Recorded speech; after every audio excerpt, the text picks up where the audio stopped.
Behold the Father's heart, the mystery He lavishes on us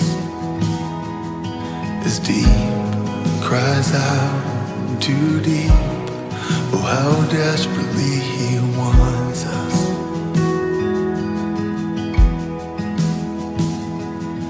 The thing. Si tu confesses de ta bouche le Seigneur Jésus-Christ et si tu crois dans ton cœur que Dieu l'a ressuscité des morts, alors là tu seras sauvé. Bienvenue fidèles de l'émission l'Église et les pasteurs. Je sais que vous êtes nombreux sur cette émission. Et je sais que c'est une émission que vous aimez vraiment tant, hein, par vos encouragements, par vos suggestions, par vos appels et surtout par le fait d'accepter l'invitation et de venir participer à cette émission. Prouve que c'est une émission que vous aimez vraiment tant. Donc vous savez que c'est une émission qui est réservée aux ministres de Dieu, c'est-à-dire que les hommes loin, comme je toujours dis, des dieux, ils sont là pour venir nous parler de leur appel, de leur rencontre avec le Seigneur, de leur message et surtout nous édifier pour l'édification aussi et l'affermissement de notre foi. Encore une fois, shalom et bienvenue à cette émission. Je ne suis pas sûre que dans cette émission je suis accompagné d'un éminent homme de Dieu. Comme d'habitude, d'ailleurs, vous savez, toujours avec des éminents qui nous apprennent tous les jours, hein, qui nous donnent de révélations, qui nous révèlent des choses qui sont cachées et avec eux nous découvrons de vérités qui sont dans la Bible et tout ce que Dieu a fait et qui a vraiment impacté leur vie dans notre parcours, dans leur parcours aussi avec vous. Nous sommes là et nous sommes vraiment édifiés. Je suis accompagné d'un éminent homme de Dieu, comme je l'ai dit au début. Il s'agit de l'apôtre Jean-Pierre Médicombe, que autrefois on appelle aussi Moussakoli, que beaucoup de gens appellent aussi patriarche, je ne sais pas pourquoi on l'appelle comme ça, mais c'est de lui dont il s'agit dans cette émission. Vous savez que nous allons décortiquer des choses, nous allons parler de la différence qui existe entre le mouvement de réveil et l'église de réveil. Nous allons un peu voir, hein, l'église de réveil fait partie du mouvement, fait partie de l'église, c'est lui qui va nous apprendre ça, et c'est lui qui est mieux placé. Mais comme c'est lui que je reçois sur ces plateaux de l'église et les pasteurs, je veux qu'il se présente seul. Hein, à plus c'est ce qu'il est. Moi je dis qu'il s'appelle l'apôtre Jean-Pierre Médicombe. Il est visionnaire et représentant légal de l'église CEBEM, qui veut dire que Centre d'études bibliques et d'évangélisation mondiale, qui est sur l'avenue Kitega numéro 30, vous voyez, même l'a dit, numéro 30, référence Kitega Kassai, et juste là où il y a les mosquées, hein, de nos frères musulmans, alors c'est là où se trouve son église quand on va vers Kitega. C'est avec lui que nous allons parler ce soir. Nous allons parler, comme je dis, du mouvement de réveil et de l'église de réveil, la différence. Je m'en vais le recevoir et qui se présente aussi, hein, puisque la personne se présente soi-même, non? Je lui dis shalom. Shalom, maman Sylvie. Shalom, homme de Dieu. Shalom, votre frère Bélier, Liboso, qui était comme Bazolanda, vous savez qu'il faut être Yambayo. Bazolanda, Nabi Kozali, apôtre Jean-Pierre Médicombe, représentant légal et visionnaire de l'église CEBEM, vous avez quitté le numéro 30. Alors, est-ce que les gens sont bien aux hommes qui s'en évité, hein? Oui, presque nyonso, nous avons apôtre, pasteur responsable et à l'église CEBEM, quand nous revenons, c'est bon. Merci. Apôtre, en tout cas, merci pour votre disponibilité. Nous répondons à l'invitation de la Bisson. Donc, l'apôtre Midi, comment est-ce qu'il avait rencontré le Seigneur? Oui, c'est vrai que nous avons enseigné Centre d'études bibliques et d'évangélisation mondiale. C'est vraiment un centre d'études. Oh, apprendre de Bisson le Vatsambe, apprendre d'abord ensemble comment former mon boko à fois na bango et là ça peut débouer belé puisque tout bango peut que c'est même ça répandu quand même partout, hein, à travers le monde. Oui, tout on a pas pensé la gauche droite bandat mani musala ti lelo to botima ne belé na kati musala polo et papa tani gauche droite. Mais papa pasteur belé chez aussi vous donnez beaucoup de pasteurs. Si. Ça m'a servi son boulot au bota. Non, te poser question aussi, pourquoi ça va passer, mais pour passer sur la calacapé, on devait prendre la nini, mais donc l'apôtre Jean-Pierre Médicombe a embaillé sous Bérénie, noté à Bissou Yesu, même au bout de la rapporte à Yesu à l'Andélu. Puisque tu as vu que le bout de mon sein dans un métier, il faut que ça la rapporte entre Yona Yesu pour dès la vie encore si tu confesses de ta bouche, ose appeler sauver un jour, non? C'est ça, non? Effectivement. Comment il y a merci. pasteur, question Tuni Kitoko, na soit Kingulu et pas une Nzambe, pour na famille moro chrétienne, et pas y a pas beaucoup au Baïbaki Nzambe, Tata Nangai Baki Nzambe, Maman Nangai Baki Nzambe. Alors, banda pour moi na biso, Popoli na makambo na Nzambe, lokuta kiango pinza kwa batata, et puis na bane na Kalakala, na koloba na botami na Bruxelles, pe tant tozongi na Kinshasa, et kala mingi te, ba parents na biso, ba biso na croisade oyo Osborne à Salaki na 69 et croisade wana ezalaki na mpakite moko ya kosakana te mpe nalaki nano na 5 ans ntango croisade wana ezosalama nayokaka deja motema na nga kozika mpona Nzambe 69 1969 mais il y a longtemps là. Il y a très longtemps. Motema na nga ezikaka deja na âge wana. Et puis, phénomène moko koma ekosalama na ba âge wana déjà ntango nazopusana mpona matamwa moke batata na ngai ya molimo patriarche Kelani oyo nazosalue en passant akokotémoigna yango po aza na bomoi ti lelo quoique 91 ans asali mosala na Nzambe vraiment longonia.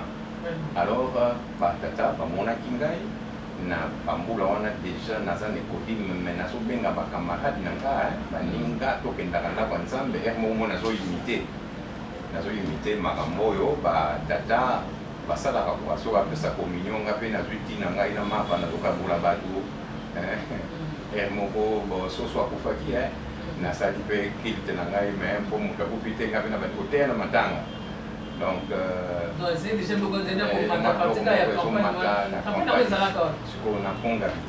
campagne sama na konga bi campagne monene et puis pour ça nga ezalaka un jour nga na koma lokola Osborne. Donc pour ça ya kokokana na tata esalaka nga mingi abonta na okola bon et puis na ndako mateya ntango nyonso surtout mama na ngai ya mama azalaki kokotisa biso makambo na Nzambe mingi et je pense maman aza vraiment responsable ya kobongola nga motema quoi. Et puis accompagné tout au long ya bi na ye mobimba maman na nga vraiment asungai nga makasi.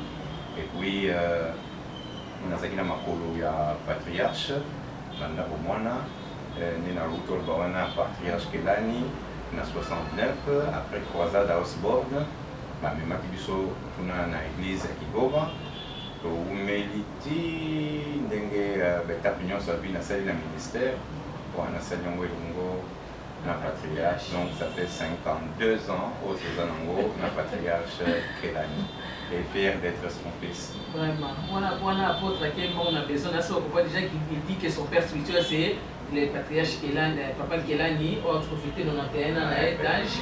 En tout cas, ce sont vraiment des bibliothèques qu'on doit vraiment consulter pour appeler surtout ma solo à foi. Surtout faut que il n'y a pas eu de dérapage. Dans la période il n'y a pas eu de l'autre tout le monde qui a début l'année passée avec nos pasteurs, c'est stade tout le monde a voté. En fait, on a sécrit, on a compris ce qu'ils ont fait, ils ont tenu jusqu'aujourd'hui. Et les patriarches ont combien d'années dans le ministère? En tout cas, plus de 67 ans. Plus de 67 ans à tirer dans le ministère, tout le temps à dérapage.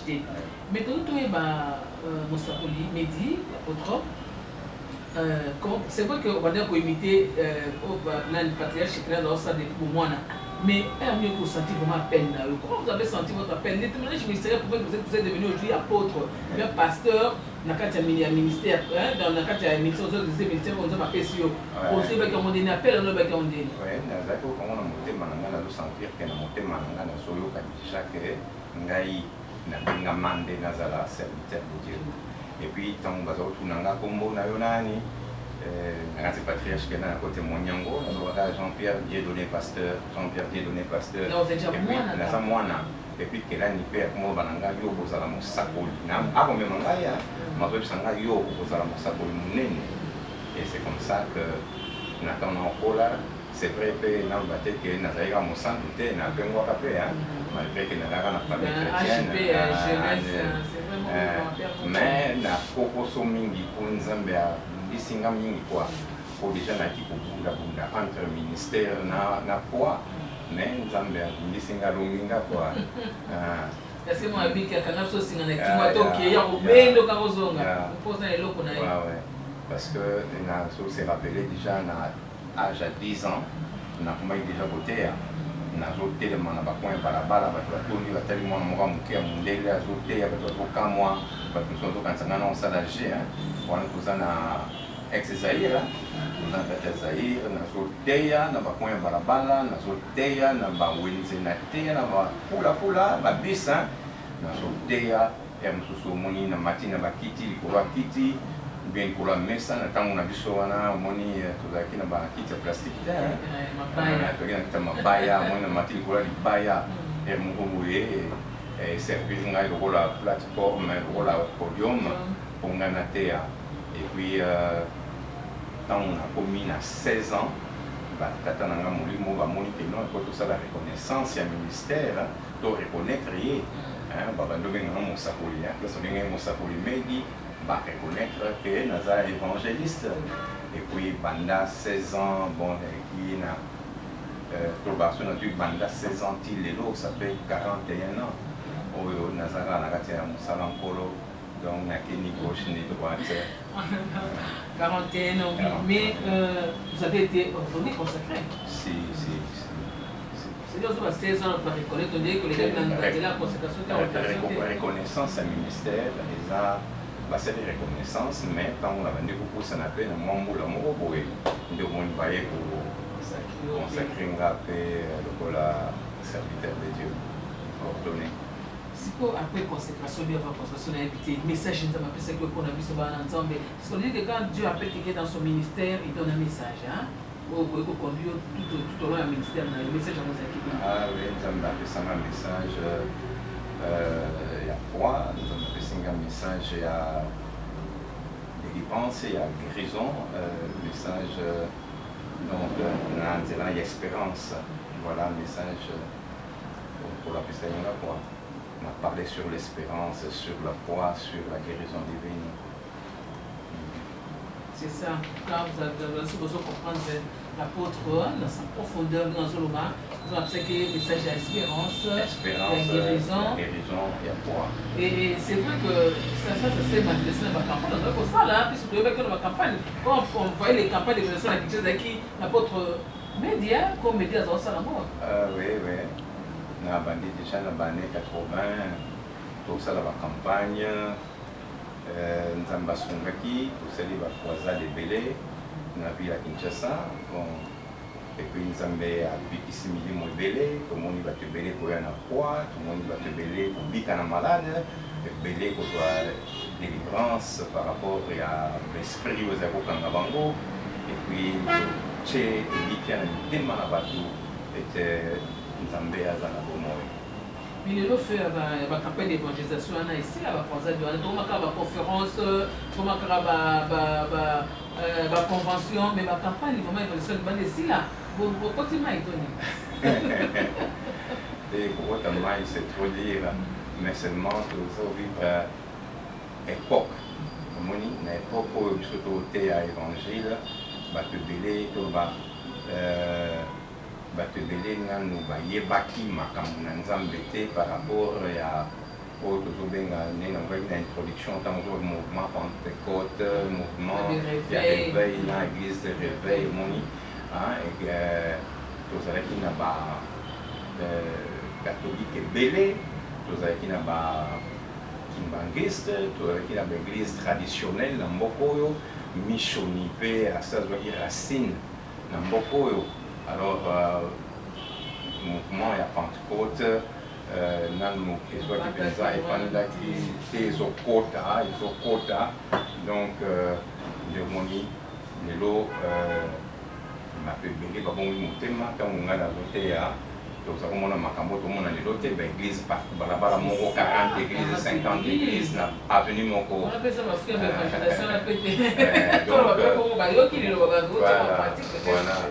Donc, ils allaient rater. Alors, voilà qui n'a pas ça, vraiment, il y a un évangile. Et puis, il y a un évangile, il y a un l'église Botami Belé, il faut enseigner, tout va coller pour l'examen, mais la profondeur, la superficialité. Mais toutefois, il faut pouvoir dans la campagne, parce que la campagne, a une façon pour l'exapoler la masse, que Jésus est le Fils de Dieu et qu'il y ait à la destinée, toi destiné pour le salut de mon fils. Non, l'évangélisation porte à porte. Non, oui, il faut toujours que ça ait là. Il y a un temps où tu n'as pas ce que ça n'a pas les quatre lois spirituelles, l'union sur là. Tant qu'on retourne au mouvement, pour l'église des réveils, peut-être une réponse sur le Bélango, parce que tant que tout le monde que avant 1960, l'église pentecôtiste est à la raté à Kinshasa. Pour l'indépendance, l'église pentecôtiste est une église protestante, une église catholique. Avant 60. Avant 60.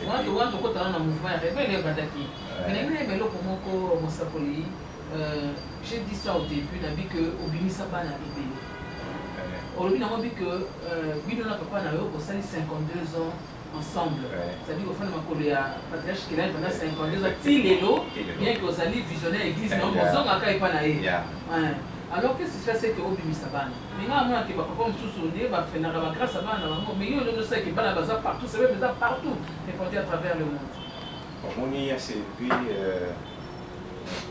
na époque moko ya bina biso ngona baninga okolaka na bango na époque bayebi tozalaka kokanisa que kozala mosali na nzambe monene kosala bacampagne ya kotondisa bamasse mosusu toyebi bajeune tokotala nana asalaki bapole koleka moninga nana asalaki bapole alors ntango tosala bacampagne mona moto alingaka kaka traîner mpo bamona ke ye aza likolo ye aza likolo me mokolo mosusu na kati na retraite naza koprépare mpe croisade alors na mabondeli nakotanga biblia na kati ya retraite nakotala bapole oyo yesu asali ntango nazotala bapole tala bapole bato bazouta gauche droite na bamboka ebele bazoya mais ere moko na kamwai nabeti libaku nabetaki libaku makasi na bi mais yesu akimi ayebisi bayekoli na ye allons de l'autre bord otiki bato ndenge nini fula boye ye yo ke oniri azokima sikoyo nazokomprendre te ere moko mona kote mosusu mona abengi kaka ba 12 na ye wana mati na bango akebatama na bango akebisa bango makambo ya kobatama mwa batwa mwa bade ere moko sikoyo na bandi mituna ngapi mais comment est-ce que yesu vraiment akotika polo oyo mpo asokipe kaka na ba 12 alors nazokomprendre te alors ntango nazobondela modi saint esprit aéclaire nga ami nanga moni Jésus azalaki na temps moke ayebaki émission na ye ayaki nango na mokili ngaumela te ngosaka 3 ans na ndambo ayaki po apesa nzoto na ye ayaki po akaba makila na ye po ete mokili ebika mais azalaki na posa bato bakosala continuité po bisika oyo ye akomaki te bango bakoma bisika évangile esakolamaki te évangile esakolama do na ye kotala ngabi donc erreur monene biso tosalaki eza ya koluka kaka bamasse ma réalité on a besoin d'avoir des disciples oyo bakokote évangile voilà d'ailleurs yo moko olobi yango yesu abaki bosala badisciple boenseigner bango oyo ngai nasalaki nini naenseignaki bino alors toye komona même paul alobi c'est que tu as reçu de moi lokola na timothée oyo oyambaki epa na nga mpe sango mpe epa na bato mosusu oyo baza fidèle oyo baza capable bakoko transmettre parole nde naye kobondela nzambe nabi nzambe epesanga motema ya lomonanga motema jalousie ya komona neti soki nga naza te nabloke bana te nde omoni nzambe mpe ayokeli nga mawa namoni vraiment ke en tout cas bon sans forcer, mais nous avons fait sanga belé, oyo, bazo aspirer le ministère, ou baza quand on m'a donné un mot de benzane, na mon ninga du baptême, di na mon épée, à commencer là, nous avons waouh, extraordinaire. Donc ici quand on a commenté, bon, bango bakokoma. J'ai eu aussi pour ce pasteur rebelle Ningorobiwana, au moni, Bakobundisayo, oui, Bakobundisayo, so la bango à la porte, on sa bango va cher, oui, n'accord batek, n'a pas bundisangate, Babundisapenga, n'a pas la mususu, mais na boya rotion na motema, pour que non, c'est parce que la salakanga boye, ya mona na la carré, na tanga, la personne qui doit une tête. Donc, Zambé, à Salaka dans parfait, à Salaka et Maram, mais il m'aurait voté Ngama. Donc, surtout à monter ma polélé, donc non, il faut pas ça va ministre, ou Monique à Boutique à la ligne, à Batatanae, n'est pour tout bon, on a ça, pour une généalogie, c'est ça, on a Tata, n'a pas né pendant 52 ans, ça n'a pas été facile, mais nous avons vécu ensemble. Donc, pour dire que, voilà un peu. Là où nous ne pouvons pas arriver, bango bango comme ça, l'évangile. Ça, c'est vraiment bien, même pour vous, les autres qui me suivent. Vous libérez pas. Pourquoi on a grâce? Il y a une diversité de grâces. Oh, peut-être pas sur ceux qui vont pas continuer, et puis le ministère ne peut gagner. Et puis, c'est pas qu'il n'y a pas un combat sévère, il n'y a pas un combat sévère. Alors, dans la sous-apôtre, on me dit que là, vous avez là-bas consacré comme évangéliste. Bah, bien un peu mon sacré. L'autre comme apôtre. Alors, est-ce que dans une seule personne, je peux dire dans un homme de Dieu, on peut trouver les 5 ministères? Oui. Un cas particulier pour la Mounion sur 5, l'apôtre Balara. Donc, ils ont un bateau, nous avons appelé ça une capacité à Uzala, na moins vitaine. Mais malgré on a toujours un don dominant. On a un don dominant par rapport à la grâce. La grâce est à l'apostolat, grâce est à la pastorale, parce que nous appelons la Nibale, ou on appelle ça la Kwanga, ou on appelle ça la Bangote. Bon, l'évangéliste, pour la tête, je me rappelle, dans la campagne d'évangélisation, enseignement, nous avons appelé ça la grâce. Ça, c'est un centre. Le centre d'études bibliques, on appelle ça l'enseignement, ils n'étaient pas pasteurs, ils n'étaient pas fidèles. Bon, on a ça appelé l'école, le ministère. Mais malgré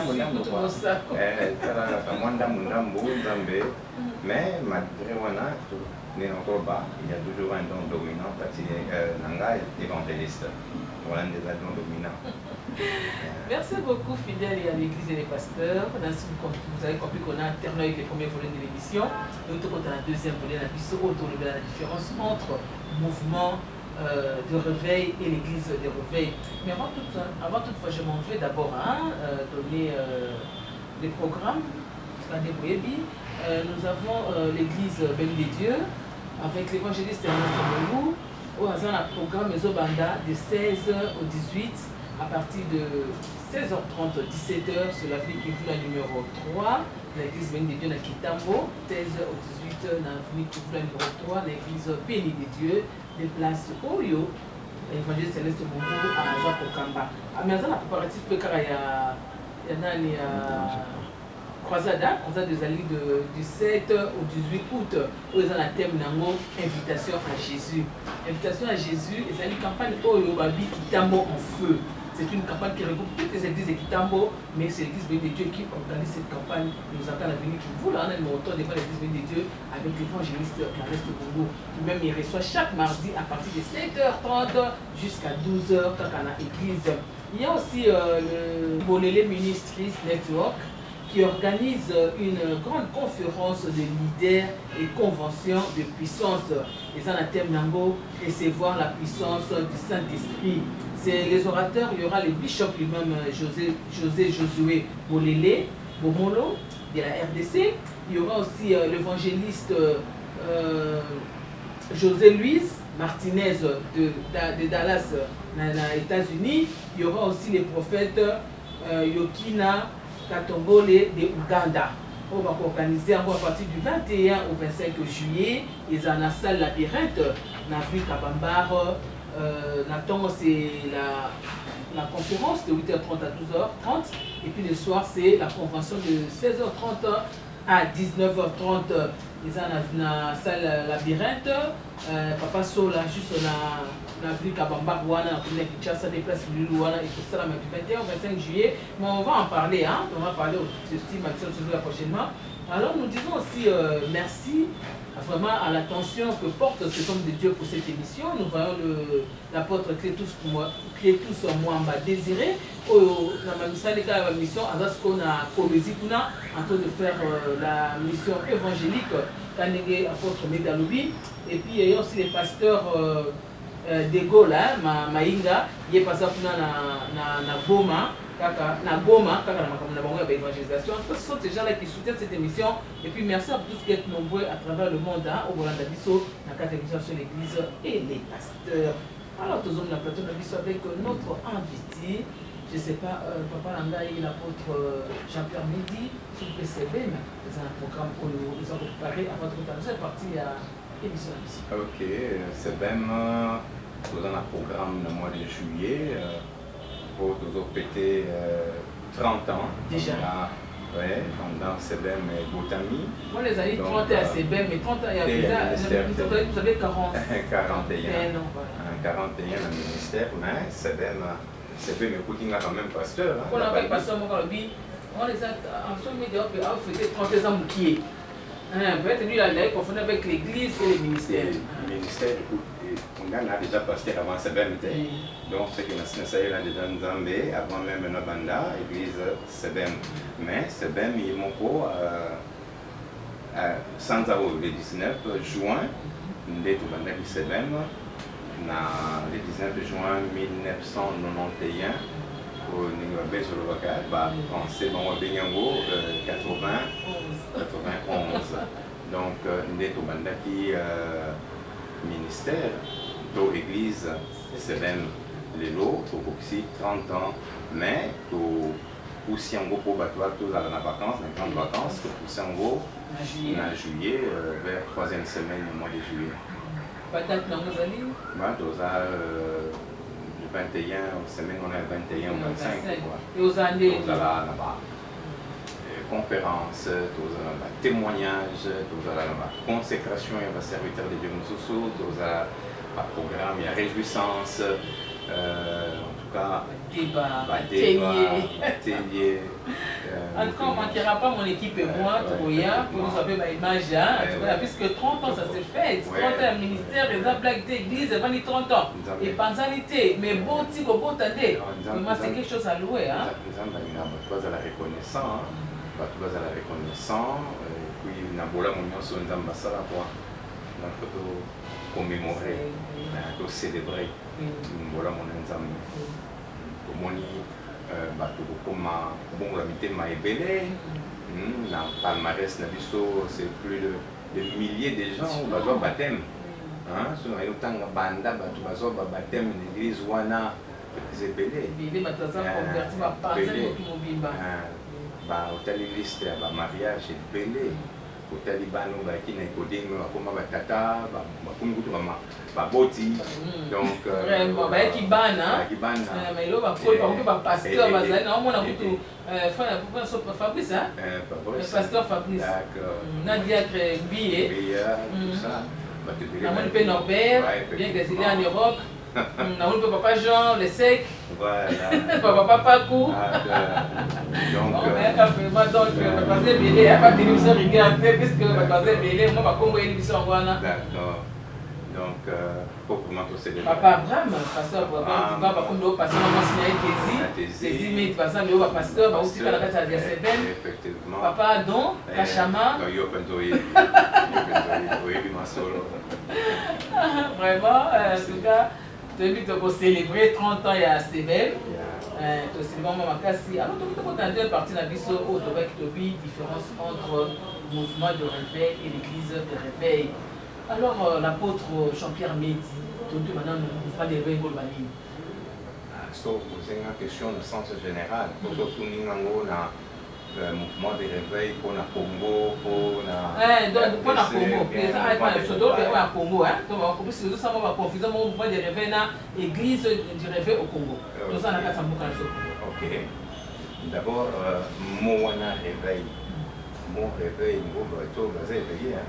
Bateau balalaki au balamuka qui balongwe na Kongi parce que baza surtout ba mon clair, ba mon bien et puis ba na capacité pour réfléchir mais dans le sens biblique quand tout ba réveil nous ba retour na foi c'est-à-dire pas les mouvement Saint-Esprit réveil les mouvement Saint-Esprit a quoi colonna bato bandi ko se repentir bango moko babandi ko boaka bango bakisi na bango bakomi ko regretter masumu donc le retour à la parole retour à la foi retour mon bato basomolaki religieusement basumo balalaki kongi ndesiko balamuki bachamuki ya balamuki siko bakomi kosalela nzambe na lolenge oyo koko imaginer démoni babengi réveil le mouvement il y a réveil c'est-à-dire un mouvement Saint-Esprit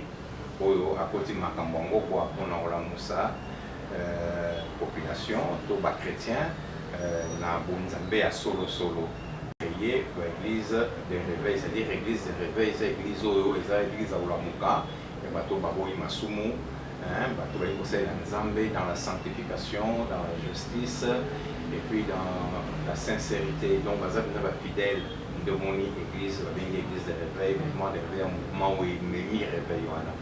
Mais c'est pour le niveau de Bisso Awa, la RDC, tout le monde a un mouvement de réveil, ça m'a qui est belé, par exemple, colonisation. Et il y a là qui Bisso a pris quelques. Il va qui nous embêter. Et les missionnaires, les musiciens, les mouvement, le réveil, l'évangélisation, les batailles qui battent le Zambé, chaque époque. Mais dans le mouvement, il y a Pentecôte. On ne parlait pas du Saint-Esprit. L'église, il y a Malili, il y a la Pongi, on dirait on dirait qu'on a chambre froide, nakata chambre froide. Or moi je suis bodami quoi les là, il faut chambre makelele donc makelele wana donc ezalakité qui nous na année 60 après indépendance paix à son âme tomoni monsieur Verno pasteur na biso à la borne de l'Assemblée des dieux il est des missionnaires biso o yakiawa amené biso mouvement il y a Saint-Esprit mouvement il y a Pentecôte mouvement il y a réveil sans Saint-Esprit na kati makambo na bino donc il remonte pour tel donc Saint-Esprit est le directeur général ya makambo nzambe wana sena moi et puis aller pour faire découvrir à Congolais de parler en langue et les dons spirituels. Donc, et puis t'envoyer Nango, à Koutanaki na groupe Mokwa Moké, pour qu'on a les a composé pasteur Mwanda Mbaba, au baza pasteur Batata na biso pour Bakelani, Papa Kelani, et puis na Baninga Mususu, Lataki mouvement wana, puis Mamona tourna Mango, Pandi, Pandi vraiment réveil Nandenga Musakanate. Donc plus tard, Toyomona église Ebele Kobotama, grâce à il y a un mouvement on a quoi l'église Ebele Kobotama et puis comme ça Babima qui va comment indépendant, donc va comme indépendant, va c'est la communauté, on va qu'il est indépendant, c'est le groupe de prière et l'eau Mikanda, ma personnalité juridique na Komboya, nous sommes des églises du réveil Congo. Donc, des institutions, institutions, église de réveil. Mais l'église de réveil, nous sommes les à la Congo, église de réveil, mais réveil, c'est la qualité parce que Batou Bazan a repentance, c'était Bazan a foi. Mais l'église de réveil est regroupée l'église, nous surtout, et ça, comme l'église, Moko, il y a. La plateforme, l'église, la plateforme, par exemple, l'Assemblée des dieux, dans la plateforme Église du Christ au Congo, ECC. Donc, l'église est belle, autant des communautés, faire partie de la plateforme. Donc, les gens doivent savoir que l'église des réveils, ce n'est pas ça le mouvement du Non, ce n'est pas le mouvement des réveils. Puisque ce qui est la plateforme, c'est vous avez un mouvement de réveil. Oui, tout ça peut l'église des réveils.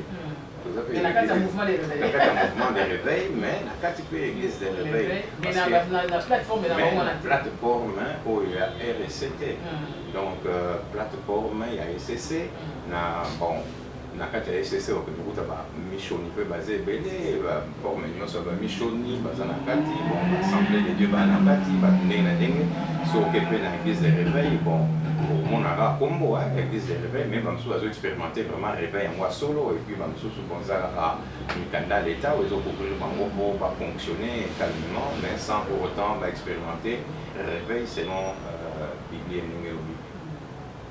Apôtre, voilà Toyoki, mais ce que vous avez dit dans le mouvement de réveil est-ce que vous avez une structure? Donc, on a la plateforme, mouvement. Qu'est-ce qui vous régit dans le mouvement de réveil? Bon, toujours reconnaître que l'Église est corps de Christ. C'est comme ça que monsieur non les pasteurs, l'église et les pasteurs. Je pense aussi à l'église mon localité. Bon, on a un groupe notal, là, pasteur, la liste, on a côté na WhatsApp, là, pasteur, bien sûr, pour toi, mais on peut partir, il y a l'église mon ordonné, c'est-à-dire les accords de Christ. On a 4 accords de Christ, où ils ont unis à Jésus, tous ça pour unir à Christ, ils ont pour y salaki, pour qu'on ait un procès pour aller, puis et puis on peut unir ils ont doctrine. La doctrine, ils ont partagé, non? La doctrine, ils ont la biso et moi. On a la doctrine, tozoyokana, bazaro tozoyokana te, tu dis déjà que tozoyokana na bango te, tozoyokana na bango. Voilà. Mais il y a aussi une doctrine, il y a toute la doctrine des amis. Doctrine des affaires qui t'emballent dans tout et oh voilà, tu as un pantalon, tu as une doctrine. Moi je sais pas. Doctrine d'abord, il y a un malakisi. Et ça, ils ont mis côté quoi. Ils ont malakisi enseignement nini, oyo, bopé sakanaba. Alors, tu peux enseignement clé. Vous allez voir la base, le socle, le fondement de ce qu'il y a dans les autres tongama. Moi, je vais déjà que non, les autres tongami, il y a une vérité, par exemple, la Bible est la parole de Dieu. Or, par exemple, la Bible contient la parole de Dieu. Alors, non, la Bible ne contient pas la parole de Dieu. C'est la parole de Dieu elle-même. La parole de Dieu. Parce qu'il y a un enseignement dans Bango, ils ont ndenge mususu biso pe to ndenge mususu omoni eza ba enseignement de base pour nous pesa ba ndenge mususu ka bola biso ba so ba bi par exemple nous pouvons enseigner le baptême au nom du Père, du Fils et du Saint-Esprit. Nous pouvons enseigner ba so ba bi na ko na bango non ba pour enseigner le Père, le Fils et le Saint-Esprit et on va enseigner l'unitarisme dans so ba trinitaire c'est entre les trinitaires et les moi ba to qui réfère à nos cabana doctrine, qui réfère à nos spécialistes. Comment que vous avez donc attention à ce qu'on a l'église protestante, l'église catholique. L'église catholique, Bakabona, mon bazan, ma congrégation est belle, la case de Bangwana, bazan, ma croyance est belle. Quoique, bazan quand même, na moins comme na Bango, pour passer là-bas, la protestant un peu n'importe. Mais rien n'empêche que, Baolo, bazan, vraiment. Ils ont unis biso Isaac et Yesu avec la mobile à Bodama qui n'a Pierre se marie avec qui conception mon miraculeux à Bolavie à Kupaki à Sekwaki à Mati avec mon sang qui paye soit aux ongles à Bokamata biso toujours croire que tant où le miracle dans l'équité toujours croire que tant il y a Saint-Esprit dans l'équité toujours croire que personne vous montez na Yesu bisque même les messages basangani. Donc, nous avons quand même un bloc où ils ont unis des places de Gangana, la place où ils ont unis pour tout le monde. Mais pasteur Mehdi, parce que vous êtes aussi pasteur de l'église, quand j'ai dit que Biotika n'a papa n'a eu pendant 52 ans pour faire ensemble. Mais qu'est-ce qui fait que Bino Bato, vos amis liés à papa Bino à l'époque, je n'ai pas dit que ça ne soit pas lié, mais il y a cette différence entre Bino Bato Banda et Fouakala. Qu'est-ce qu'il faut même qu'on se dise les temps aussi, les hommes de Fanzambé. exemple, c'est fait que ma passion, il y a trop de dérapage. C'est ça l'église et les pasteurs. On a vu des pasteurs avec des cestars, vous avez vu, puis c'est ça, c'est des cas qui, tout le monde va passer comme si va prêchoir, ou comme place il y a politique.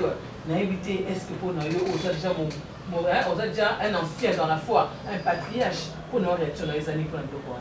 Moi, je pense.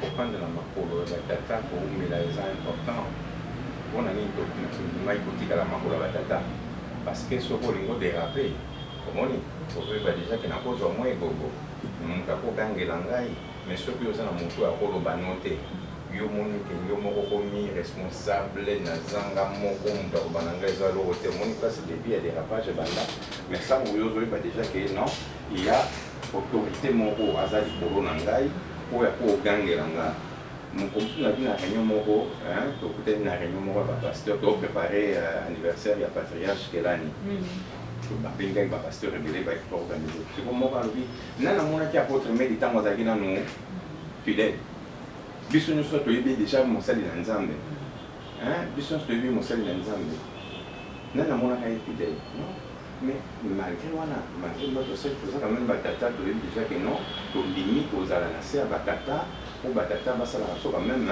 moi baremarke olingo obunga abengi mwana ya kawa nalingi boye te keba na sécurité omoni moto oni mais soki moto akomi libre indépendant c'est vrai akokende liboso akosala mao minene baréalisation minene mais mbula bomi. Est-ce qu'il y a vraiment une différence entre l'église et le ministère? L'église et le ministère. Hier soir, je bâtirai mon église, en réalité que je bâtirai mon ministère. Alors, le ministère, ce sont des dons dans l'église. Il y a le ministère, et ça c'est le ministère, il y a un service. Et ça, c'est service ministère. Donc, nous avons appelé le ministère, nous avons appelé le ministère, c'est-à-dire que nous avons exercé le ministère où on a main et s'opérer dans cette église. Nous avons dit que l'église musicale. Le ministère doit seulement opérer dans une église, vous avez pépénité, c'est ça? Même si on a pépéni, mais non, c'est l'église, non? Mais seulement il y a la confusion, ça va bien. Ministère, on a eu ça, ministère X. Ministère X, on a eu ça, c'est toujours comprendre que tu fais ton ministère mais dans l'église. L'église est composée de diversité, de dons et de talents. Nyonso akosa na église même même biso so mina sala mais ministère pour on a que finalité ya musala ngo c'est pour l'église parce que l'église c'est vraiment le corps de Christ. Vraiment oui, l'église c'est vraiment le corps de Christ, bien aimé fidèle de l'émission église et pasteur. Vous comprenez que le cours on a sous émission la biso et nous avons vraiment beaucoup appris avec l'apôtre, moi j'aime l'appeler Jean-Pierre Médikombe. On a vraiment beaucoup appris sur le mouvement spirituel et l'église, le mouvement de réveil et l'église de réveil. Mais mon sac, il y a un truc à voir, il y a une émission, il y a le pasteur de Nabironayo, de vous partager un mot pour l'émission, pour la présentatrice, pour toute l'équipe. Ah, non, c'est peu de mine parce que vous offrez ça quand même opportunité dans la masse. Dans mon pays, pour découvrir quand même ma réalité, ma vérité, pour quand même discerner certaines réalités alliées dans le pasteur dans tel ministère, et dans l'église. Donc, vous dites que c'est pour vous dans l'église, dans le ministère, c'est vraiment déjà une bonne chose. Tant on attend déjà dans les réseaux sociaux, dans le monde des pasteurs et l'église et les pasteurs, à comprendre que ça, c'est dans les bons. Pour ça, vraiment pour encourager, puis nous allons continuer. Pour Bota, Nankolo, ils allaient édifier partout, là, Seigneur, soit pour l'Andango. Et là, tu as retenir que c'est bien nous préparer 30 ans, c'est même l'église où l'apôtre Jean-Pierre Médikombe est visionnaire et représentant légal. Ils ont pour célébrer 30 ans en il y a existence, aux années 21 au 25 juillet. Na ville Kitega, numéro 30, na commune à Kinshasa. Ok. Kitega numéro 30, na commune à Barumbu, juste la pointe à Kassai, Kassai na commune à Barumbu. Déplace aux années 21 au 25 juillet. Alors vous venez aussi célébrer, écoutez aussi, puisqu'il y aura des conférences. Le pasteur Ahmed va parler de son ministère ces jours-là. il va nous dire comment est-ce que à Tikalakati, le fidèle à la ministère naïe, il va nous apprendre beaucoup de choses. Ce sont des bibliothèques que nous devons vraiment exploiter pour la foi à la mission. Alors nous sommes vraiment arrivés à la fin de notre mission. Comme j'ai dit, merci à mon équipe technique, merci à l'apôtre Clétus Désiré Mwamba, merci au pasteur de Gaulle Maïnga qui est à Goma. Merci à vous tous qui avez été fidèles vraiment pour cette émission, pour vos suggestions, pour vos encouragements, pour vos appels. Vous voulez aussi participer à cette émission qui est la vôtre. Appelez-nous au bas de votre écran et suivez-nous sur ce site d'Actif sur YouTube et vous serez servis. On se voit vraiment prochainement à un nouveau numéro et je vous dis au revoir. Behold the Father's heart, the mystery He lavishes on us. As deep cries out too deep, oh how desperately